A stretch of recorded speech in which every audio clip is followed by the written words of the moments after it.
নমস্কার বন্ধুরা, প্রিয়া blog with কিচেনে সবাইকে স্বাগত জানাই। মহাদেবের আশীর্বাদে আশা করি সবাই ভালো আছেন, সুস্থ আছেন। বন্ধুরা, আগামী পূর্ণিমা তিথিতে অর্থাৎ 2025-এর 12ই ফেব্রুয়ারি মাঘী পূর্ণিমা তিথিতে আপনারা হলুদের সাহায্যে 3টি টোটকা বা উপায় বা ক্রিয়া যদি করতে পারেন, আপনাদের জীবন পাল্টে যাবে। ভগবান শ্রী বিষ্ণুর আশীর্বাদে, মা লক্ষ্মীর কৃপায় আপনাদের সংসারে অর্থের জোয়ার আসবে। ভগবান শ্রী হরি বিষ্ণু আপনাদের সমস্ত সমস্যা থেকে, বাধা বিপত্তি থেকে মুক্তি করবেন। তার সাথে জানাবো ছোট্ট একটি টিপস যা আপনাদের দৈনন্দিন জীবনে ব্যবহৃত। তো বন্ধুরা, আসুন ভিডিওটি শেষ পর্যন্ত দেখুন। আশা করছি ভিডিওটি আপনাদের অনেক উপকারে আসবে। বন্ধুরা, চলছে এখন মহাকুম্ভ মেলা। কুম্ভ মেলা প্রত্যেক 12 বছর পর পর অনুষ্ঠিত হয়, কিন্তু মহাকুম্ভ মেলা অনুষ্ঠিত হয় 144 বছর পর, যেটা হয়েছে এই বছর অর্থাৎ 2025 সালে, যেটা পৌষ সংক্রান্তি থেকে শুরু হয়েছে, শেষ হবে শিবরাত্রি অর্থাৎ 26শে জানুয়ারি পর্যন্ত। সকলেই জানেন 4টি জায়গায় যে কুম্ভ মেলার অনুষ্ঠিত বা আয়োজন হয়েছে, তার মধ্যে প্রয়াগরাজ হলো শ্রেষ্ঠ মেলা, যেখানে সকল পুণ্যার্থীরা গিয়ে মহাকুম্ভ মেলায় মহাপুণ্য স্নান করে থাকেন। তো আমরা বাড়িতে বসেই পেতে পারি এই মহাকুম্ভ স্নানের মহাপুণ্য লাভ। তাছাড়াও জানাবো এই পূর্ণিমা তিথি কখন পড়ছে, কবে শেষ হচ্ছে, আর হলুদের 3টি উপায়। বন্ধুরা, আগে জেনে নিন এই পূর্ণিমা তিথি কবে। পূর্ণিমা তিথি পড়ে যাচ্ছে কিন্তু 11ই ফেব্রুয়ারি মঙ্গলবার সন্ধ্যে 7টার পর থেকে পড়ে যাচ্ছে। শেষ হচ্ছে 12ই ফেব্রুয়ারি বুধবার সন্ধ্যে 7:55 পর্যন্ত। তো এই যে নিশি পালন, যারা পূর্ণিমায় নিশি পালন করে থাকেন, চন্দ্রদেবকে অর্ঘ্য দিয়ে থাকেন, তারা কিন্তু 11ই জানুয়ারি মঙ্গলবার রাত্রে অবশ্যই পালন করবেন পূর্ণিমার নিশি পালন। কিন্তু ব্রতবাস বা উপবাস বা পুজো হিন্দু শাস্ত্র মতে সূর্যোদয়ের তিথিতেই মান্য করা হয় পুজোর ক্ষেত্রে। তাই পুজো করবেন অবশ্যই 12ই জানুয়ারি বুধবার। কুম্ভ মেলায় যখন স্নান করবেন, মহাপুণ্য স্নান, যারা কুম্ভ মেলায় যাচ্ছেন, যারা যেতে পাচ্ছেন না, বাড়িতেই করুন। কোন সময় করবেন সেটা সকাল 5:19 থেকে শুরু হচ্ছে 6:10 পর্যন্ত। এই টাইমে আপনারা স্নান করুন। বাড়িতে বসেই আপনারা অবশ্যই যে যার ইষ্ট দেব দেবীকে স্মরণ করে গঙ্গা করে স্নান করুন। তারপর গঙ্গা জল মাথায় ছিটিয়ে নিন, বা কাছাকাছি গঙ্গা বা পুণ্যপুকুর বা নদী থাকলে সেখানেই স্নান করুন। স্নান করা, দান করা আর সূর্যদেবকে অর্ঘ্য দেওয়া, এই 3টি মেন কাজ হলো এই মাঘী পূর্ণিমায়। অবশ্যই স্নান ধ্যান করুন। তার সাথে জেনে নিন হলুদের 3টি উপায়। প্রথমত আপনাদের এই মাঘী পূর্ণিমার দিন হলুদ আপনাদের মুখ্য দরজায় ছড়িয়ে দিতে হবে ভগবান শ্রী হরি বিষ্ণুকে স্মরণ করে। আর যখন ছড়াবেন, আপনাদের মুখ্য দরজায় যেই দরজা দিয়ে আপনারা ফার্স্ট প্রবেশ করছেন, সেই দরজায়, আমি কোনো বারান্দা বা উঠোনের দরজা বলছি না, আপনারা যে দরজা দিয়ে আপনাদের রুমে অর্থাৎ আপনাদের ঘরে প্রবেশ করছেন, সেই দরজার কথা বলছি, আপনারা হলুদ ছড়িয়ে দেবেন। আর হলুদ ছড়ানোর সময় আপনারা অবশ্যই ওম ভগবতে বাসুদেবায় নমঃ মন্ত্রটি জপ করবেন। তারপর আপনারা মনে করবেন, মনে মনে কল্পনা করবেন যে আপনাদের সংসারে স্বয়ং শ্রী হরি বিষ্ণু তার স্ত্রী মা লক্ষ্মীকে নিয়ে আপনাদের সংসারে প্রবেশ করছেন। প্রথমত এটি হলুদের কাজ।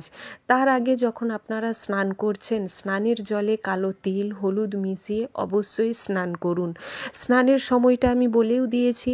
এই সময় স্নান করলে আপনারা অনেক পুণ্য ফল পেয়ে যাবেন। স্নানের জলে হলুদ মিশিয়ে স্নান করুন। আর স্নান করার পর আপনারা বস্ত্র একদম পরিশুদ্ধ কাঁচা বস্ত্র পরে আপনাদের বাড়ির মুখ্য দরজায় হলুদ ছিটিয়ে দিন। এরপর আপনারা যখন পুজো করছেন, পুজো করুন। আপনারা এই দিন শ্রী শ্রী সত্যনারায়ণের পুজো করা হয়, এই দিন স্বয়ং শ্রী হরি নারায়ণ বা মা লক্ষ্মীর পুজো করা হয়। এই দিন ভগবান শ্রী কৃষ্ণ যে বাল্য রূপ অর্থাৎ লাড্ডু গোপাল বা বাল গোপালের পুজো করা হয়, প্রতিষ্ঠা করা হয়। এই মাঘী পূর্ণিমা বলা হয়ে থাকে শ্রী হরি, এই মাঘ মাস শ্রী হরি বলা হয়ে থাকে। এই সময় ভগবান শ্রী হরি বিষ্ণু ভোর বেলায় গঙ্গা স্নান করে থাকেন। সেই কারণেই সকলের ব্রহ্ম মুহূর্তে স্নান করার ধুম এই মাসে পড়ে যায়। এরপর আসি দ্বিতীয়ত, আপনারা যখন পুজো করতে বসবেন একটু হলুদের তিলক আপনারা যদি কপালে কাটতে পারেন প্রত্যেক 7টা পরপর বৃহস্পতিবার করুন, না হলে আপনারা পূর্ণিমা তিথি থেকে শুরু করে 43 দিন করুন। মনে রাখবেন বারগুলো 7টা পরপর বৃহস্পতিবার করতে হবে, না হলে যে কোনো পূর্ণিমা তিথিতে শুরু করে পরপর 43 দিন 43 ডেজ কন্টিনিউ করতে হবে। কি করবেন বন্ধুরা, যখনই কপালে তিলক লাগাবেন তখনই ওম নমো ভগবতে বাসুদেবায় নমঃ এই মন্ত্রটি বলতে বলতে আপনারা আপনাদের কপালে তিলক লাগালেন। এই কপালে তিলক লাগালেন, সকলেই জানেন হয় মধ্যমা না হলে অনামিকা আঙুল দিয়ে তিলক লাগাতে হয়। তো অনামিকা আঙুল দিয়েই তিলক লাগালেন, লাগানোর পর ওই একই আঙুল আপনারা আপনাদের কণ্ঠে ধারণ করাবেন বা কণ্ঠে ঠেকাবেন বা গলাতে টিপ লাগাবেন। তারপর বাম হাতের কনুইতে দেবেন, আবার বাম হাত দিয়ে ডান হাতের কনুইতে দেবেন। এই 3টি স্থানে, কনুই হলো একটি স্থান, সেটা দুটো হাতের একটি স্থান, দুটো কনুইয়ে আপনাদের লাগাতে হবে। তো কপালে কিংবা যদি কনুইয়ে না লাগাতে পারেন আপনারা কপালে লাগাবেন, দ্বিতীয় লাগাবেন গলায়, তৃতীয় লাগাবেন নাভিতে। এই 3 জায়গায় পরপর 7টি বৃহস্পতিবার যদি লাগাতে পারেন অর্থের জোয়ার আসবে। বন্ধুরা বিশ্বাস নিয়ে ভক্তি নিয়ে লাগানো শুরু করে দিন। ছোট্ট একটি উপায়, এতে তো আপনাদের খারাপ 1% কেন 0%ও হবে না, বরং আপনারা কোন দিক থেকে টাকা পয়সা রোজগার করবেন, কিভাবে আপনাদের সংসারে আসবে।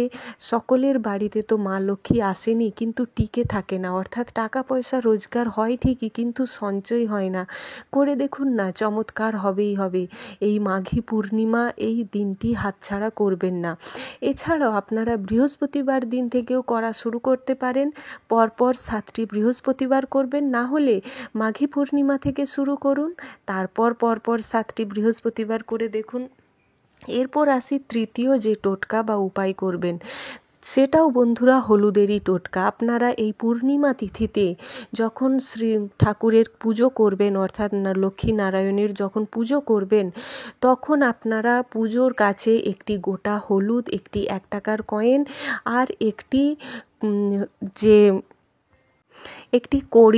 একটি কড়ি একসাথে রেখে আপনারা পুজো করুন। পুজো করার পর পূর্ণিমা তিথি চলাকালীনই সন্ধেবেলায় সারা দিন ওটা ঠাকুরের পায়ের কাছে রেখে দিন।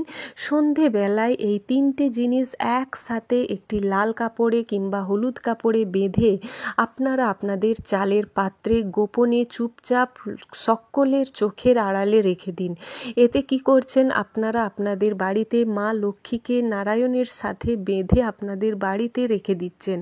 করে দেখুন, অবশ্যই উপকার পাবেন। হলুদ একটি গোটা বড় একদম হলুদের গাঁট, যেন পোকা না থাকে, যেন কোনো ভাঙাচোরা না থাকে, বড় একটি হলুদের গাঁট, একটি 1 টাকার কয়েন আর নেবেন একটি কড়ি। এই দুটো জিনিস 3টে জিনিস একসাথে একটি হলুদ কাপড়ে বাঁধুন বা লাল কাপড়ে বাঁধুন। বেঁধে আপনারা আপনাদের চালের পাত্রে গোপনে চুপচাপ সকালবেলায় পুজো করার সময় রাখবেন। সন্ধেবেলায় সন্ধে দেখানোর পর ওই 3টে জিনিস নিয়ে চুপি চুপি কাউকে না জানিয়ে রেখে দিন। রেখে দেখুন চমৎকার কাকে বলে, কিভাবে আপনাদের জীবন পাল্টে যায়, কিভাবে আপনারা পরিবর্তন করতে পারছেন। এটা কিন্তু বাড়ির মহিলাদের উদ্দেশ্যেই বলা, সমস্ত কাজ কিন্তু এইগুলো বাড়ির মহিলাদের উদ্দেশ্যেই, কেননা বাড়ির মহিলারাই এই কাজগুলো করে থাকেন। কিন্তু হলুদের তিলক বাড়ির প্রতিটি সদস্য করবেন, হলুদের তিলক প্রত্যেকটি বাড়ির সদস্য করবেন। এরপর অনেকে ডিউটি যাচ্ছেন, কাজে যাচ্ছেন, হলুদের তিলক বা গলাতে তিলক দেখানো যাবে না। সেক্ষেত্রে কি করবেন, আপনারা নাভিতে দিন, এখানে তো আর কেউ দেখতে পাবে না। করে দেখুন, ছোট্ট ছোট্ট বাচ্চাদের মন মস্তিষ্ক ঠান্ডা হবে, পড়াশোনায় মন বসবে, আপনাদেরও দাদা ভাই বা দিদি ভাইদেরও মন মস্তিষ্ক ঠান্ডা হবে। সব থেকে সংসার করার বড় যেটা দরকার তা হলো ঠান্ডা মাথায় সমস্ত কাজকর্ম করা। আপনারা করে দেখুন, অবশ্যই আপনারা ফল কিন্তু পাবেনই। এরপর আসি একটি ছোট্ট টিপস বা টোটকা, যেটি আপনারা দৈনন্দিন জীবনে করতে পারবেন। তবে এই দিন দান ধ্যান করারও রীতি রয়েছে, অবশ্যই দান ধ্যান করুন। তবে বাড়ির থেকে চাল টাকা পূর্ণিমার দিন কখনো কাউকে দেবেন না। কাউকে খাওয়ানোর হলে বাড়িতে বসিয়ে